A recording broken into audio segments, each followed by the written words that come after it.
There is a man who saved more human lives than any person in the entire history of civilization. Not a king, not a general, not a president. 2.5 billion people are alive today because of what he did. And you have never heard his name. No statue, no holiday, no school named after him. He died quietly at 95 with barely anyone watching. His name was Norman Borlaug.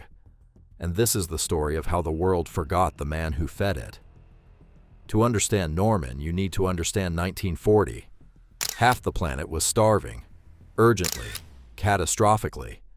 Scientists were running the numbers and the conclusion was brutal.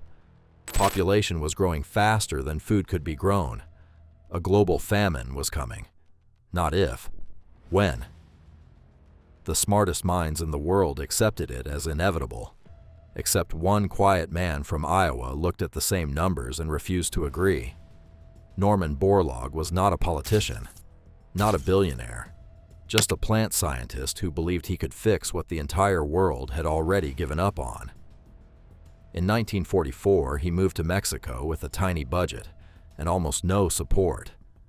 For years, he lived in the fields, slept near his crops, worked 6 days a week in heat and dirt. His colleagues thought he was obsessive. His family barely saw him. He was crossbreeding thousands of wheat varieties looking for one thing: a plant that grew faster, resisted disease, and produced more grain than anything ever grown before. Most attempts failed. He started again, failed differently, started again. Then he found it. Normal wheat grew tall and thin. When it produced heavy grain, the stalk collapsed under the weight, wasting most of the harvest. Norman's wheat was short and strong. It held its grain upright, resisted fungus, grew in multiple climates. The yields were so far beyond normal that some colleagues refused to believe the numbers. He called it dwarf wheat. The world would call it the most important agricultural development in human history. He took it to India in the mid-1960s. The country was collapsing. Famine was not a prediction anymore. It was happening. People were dying in the streets.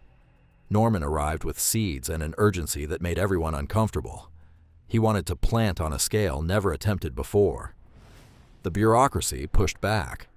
Officials thought he was moving too fast. Norman didn't argue. He went directly to farmers, put seeds in their hands, showed them results in their own soil. Within 2 years, India went from famine to surplus. The same land that couldn't feed its people was suddenly producing so much wheat, they ran out of buildings to store it. They used schools and government offices just to hold the grain. Pakistan followed. Then countries across Asia and Africa. Everywhere Norman went, famine retreated. The world called it the Green Revolution. Norman called it his job. In 1970, Norman Borlaug won the Nobel Peace Prize. The committee said he had saved more lives than any other person who had ever lived. More lives than any person, ever, in all of human history. His mother heard the news on the radio at home. Norman was already back in a field in Mexico. Someone had to physically go find him among the crops and tell him he had won. At the ceremony, he didn't celebrate. He warned. He said the Green Revolution was temporary, that if investment stopped, the famines would return. He used the world's biggest stage to say something nobody wanted to hear. Nobody really listened. The fame lasted a year. The world moved on. Norman went back to his fields.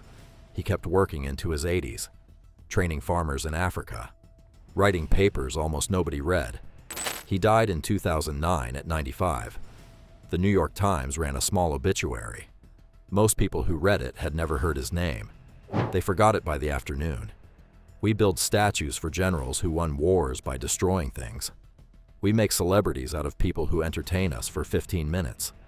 And we completely forgot the man who quietly prevented the deaths of 2.5 billion human beings, never performed his work, never branded himself, never wrote a book about his mindset. He just went to poor countries and worked in their fields until the problem was smaller. The most important people in history are almost never the most famous ones. That gap between importance and fame is exactly where Ghost Record lives. Next week, we find the woman who discovered the structure of DNA. You know the two men who got the Nobel Prize for it. You don't know her name. And what happened to her is one of the most uncomfortable stories in the history of science. Subscribe to Ghost Record because history didn't happen to us. We happened to history.